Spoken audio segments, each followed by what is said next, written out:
G'day Year 4. Time for our math lesson, which is going to start off very similar to yesterday's math lesson, except you're doing sixes instead of threes. So we are looking at multiplying and dividing by sixes, which is pretty fitting, isn't it? Because we did thirds, sixths, and ninths. Now we're going to be multiplying by 3, 6, and 9 and dividing. So let's jump down to this learning object here. Same dealio, starting at 0, highlight the numbers as you count along the 100 boards in sixes until you reach 60. The first 3 have been done for you. Go ahead and do that now. B, what did you notice about the numbers in this sequence? Go ahead and answer that question. That's right. The highlighted numbers are the first 10 multiples of 6. Each multiple is made by repeatedly adding 6. 4 times 6 is 24. 6 plus 6 plus 6 plus 6 is 24. So 24 is a multiple of 6. You may have also noticed that it's double the 3's, isn't it? So all of these ones that you've highlighted would be highlighted on your 3's. But you're going double each time. So instead of going 3, you're going to 6. Instead of going from 9, you're going to 12. And that is why when we folded our piece of paper to make thirds, when we folded that in half again, we made sixths. So there is a relationship between the two. Now I want you to go ahead and do the multiplication and division related facts for the 6 multiplication and division facts. Off you go. Did you notice that you already know some of the multiplication facts?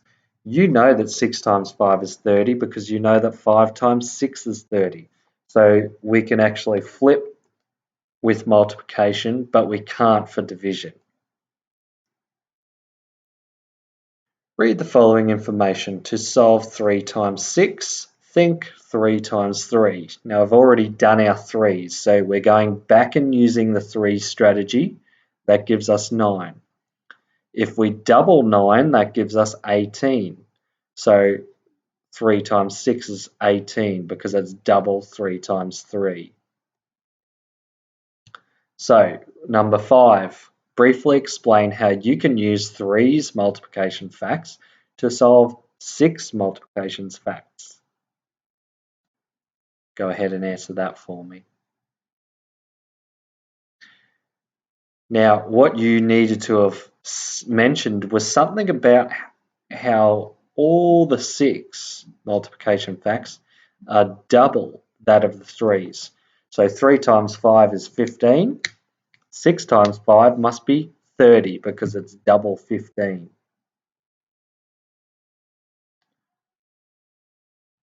You have already learned to multiply by 4.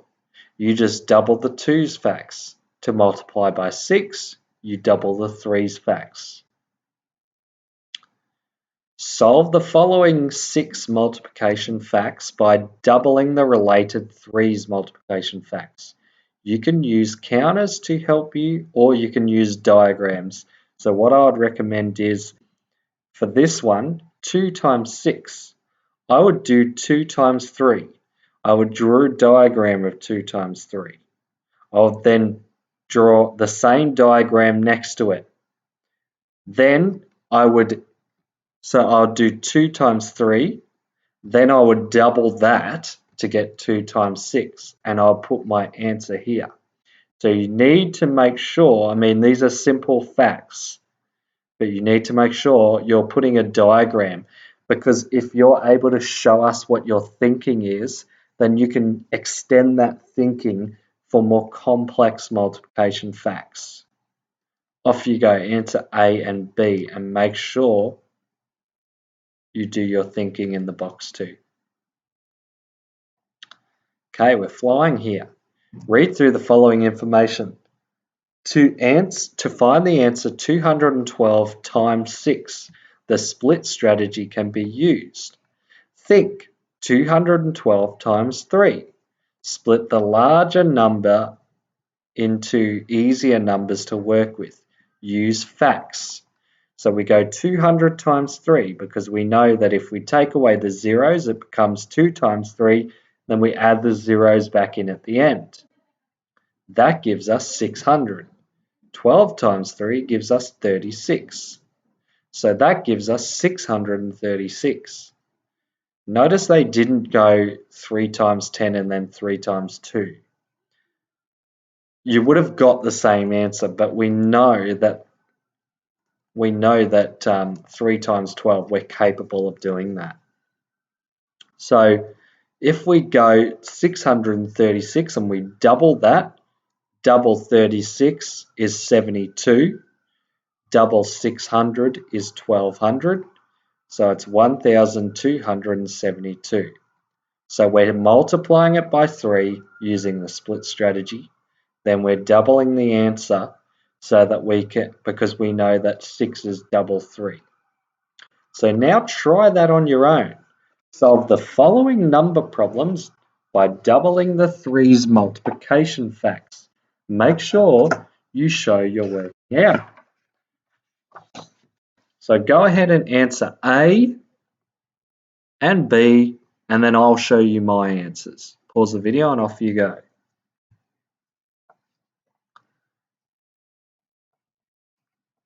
So A is 14 times 6.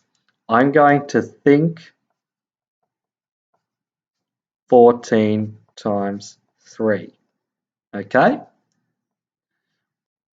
I'm going to go 10 times 3, which equals 30. I'm going to go 4 times 3, which equals 12. And then I'm going to add them together, which gives me, I'm going to add 30 and 12, which gives me 42. So 3 times 14 gives me 42. Then I'm going to double 42, which equals 84. So 14 times 6 equals 84. See how Mr. G showed all is working? Make sure yours is the same. Oh, dearie me, B, look at that. 202 multiplied by 6. Looks tricky, but it's easier than you think. So again, I'm going to use the same approach. Think 202 multiplied by 3. I'm going to go 200 times 3, and I'm going to go 2 times 3. 200 times 3.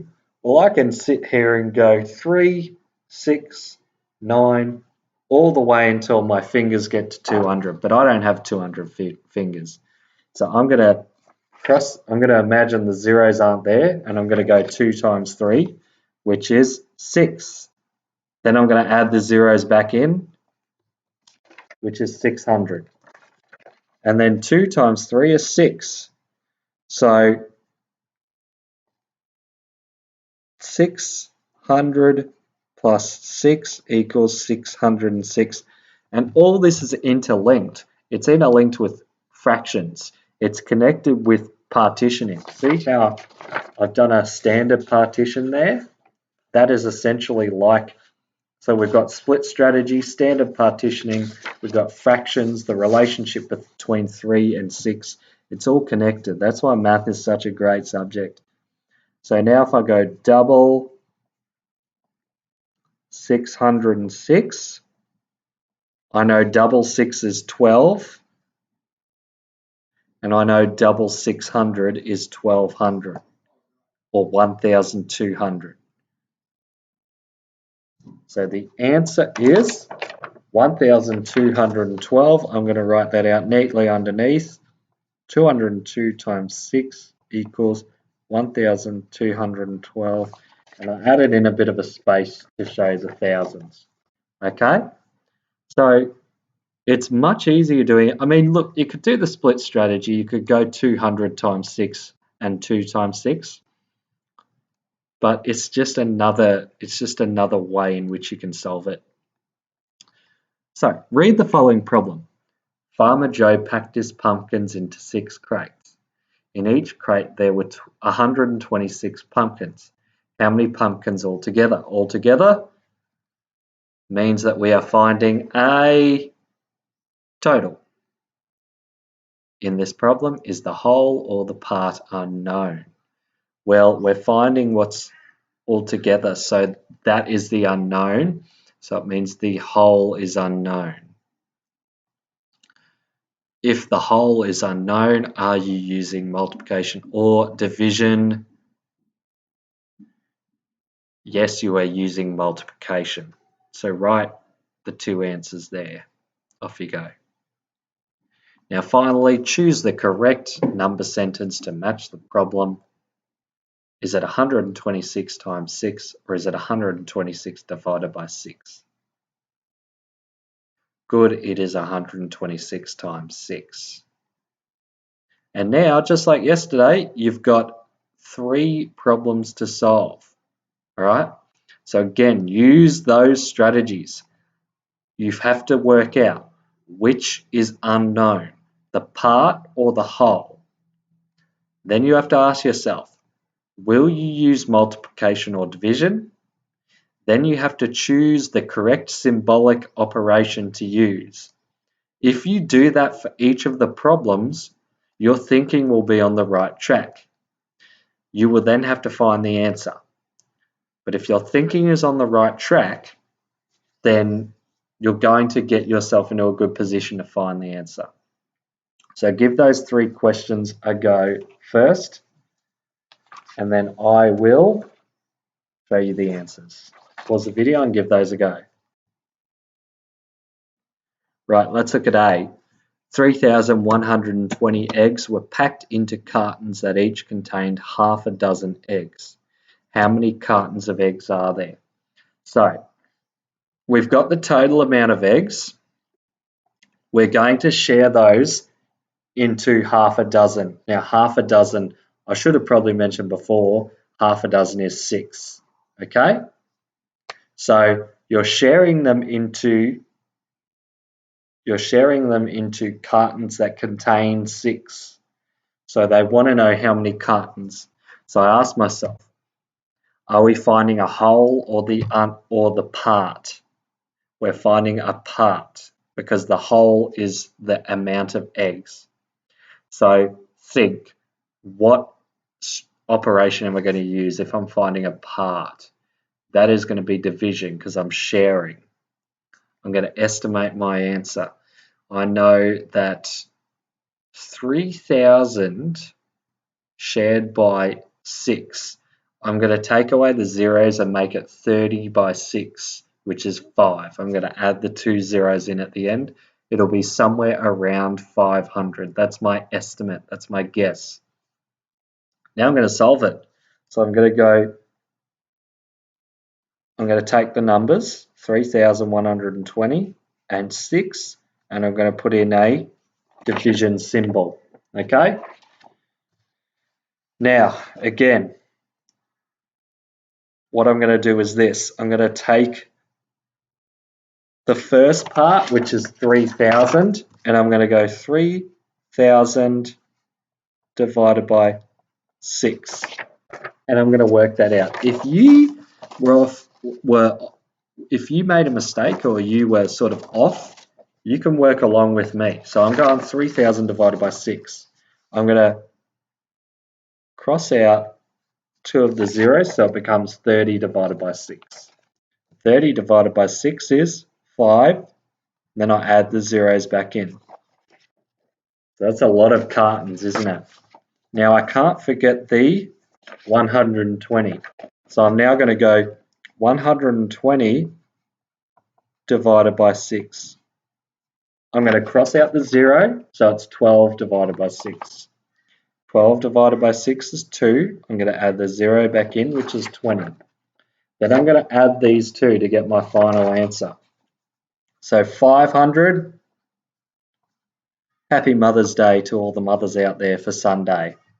I'm going to go 500 plus 20, which is 520 cartons. And that's my answer. Okay, so I've used the split strategy. B. A butterfly enclosure holds 456 butterflies. Butterflies have 6 legs. How many butterfly legs are in the enclosure? So I've got butterflies and legs, and I'm trying to find the total legs. So that is going to be a whole that I'm looking for, which means that we're using multiplication. Now 450, I'm going to round that up to 500. 5 times 6 is 30. Add the zeros back in is 3,000. So it's going to be somewhere less than 3,000 legs. Okay, so that's my estimate. Then I'm going to use my symbol. So I'm going to put the number 456. I'm going to put the number 6. Between them, I'm going to put a multiplication symbol like that. All right. Then I'm going to partition it. I am going to go 400. In fact, here's what I'm going to do. I'm going to cross that out. I'm going to write think 456 times 3. Then I'm going to go 400 times 3, 50 times 3, 6 times 3. And I'm going to work out all of those and then add them together. So 4 times 3 is 12. Add the zeros is 1,200. 5 times 3 is 15. Add the 0 is 150. 6 times 3 is 18. Look how Mr. G has lined it all up so that's easier to add together. So it's going to be 8, 6, 3, 1. So 456 times 3 equals 1,368, just like that. So now I have to double that. So if I go double 1,368, that becomes a little bit tricky, all right? So I could do it like this. I could go 1,000 times 2, 300 times 2, 60 times 2, 8 times 2. Now, if you're working along with me, you can pause it here. You can work those out and you can add them all together, okay? So 1,000 times 2 is 2,000. 300 times 2 is 600. 60 times 2 is 6 times 2 is 12. Add the 0 is 120. 8 times 2 is 16. So 456 times 6 equals, and I add these all together, 6, 3, 7, 2. 2,736 legs. Was that a little bit less than 3,000 like my guess? Yes, it was. So that's why we make a guess. So if I got an answer that was 1,000 or if I got an answer that was 5,000, I would be way off. So that's why guesses are important. C, the final one, there are 60 toffees, lollies in a packet. How many lollies in 113 packets? So we're looking for a total, which is going to be a whole. The two parts are 60 and 113. So 6 times 100 is 600. Add in a 0 is 6,000. So somewhere a little bit more than 6,000 is my guess. I'm going to write the two numbers 60 113. I'm finding a total, so I use multiplication. So if you did not get that, now's your chance to pause the video and give that a go. So I am going to cross out the 0 and I'm going to think 6 times 113. And I'm going to add the 0 in at the end. All right? Because if it ends in 0, it's a multiple of 10. So it's always going to end in a 0. So I'm going to think 3 times 113. I'm going to use my 3's and I'm going to go 3 times 100, 3 times 10, 3 times 3. So I'm partitioning it up into the place values and I'm going to multiply them by 3, which is 339. So 3 times 113 is 339. All right. Then I'm going to double that. So I'm going to double 339, which equals, now if I double 39, it's 1 less than 40. Double 40 is 80. I take away 2 because it's a double, all right? And it was 1 less than 40, so it's going to be 78. Double 300 is 678. All right? Now all I have to do is add that 0 back in. So it's 6,780. Now, what was my guess? My guess was somewhere higher than 6,000, wasn't it? So I got somewhere higher than 6,000. So my guess is pretty rational, isn't it? It's pretty reasonable. And that's it for today. There's a slideshow down there, which is just multiplying and dividing by 6. I'm going to see if I can put it at the end of the video, just so you can practice writing down these answers into your maths book. Enjoy, happy learning, and I'll see you later.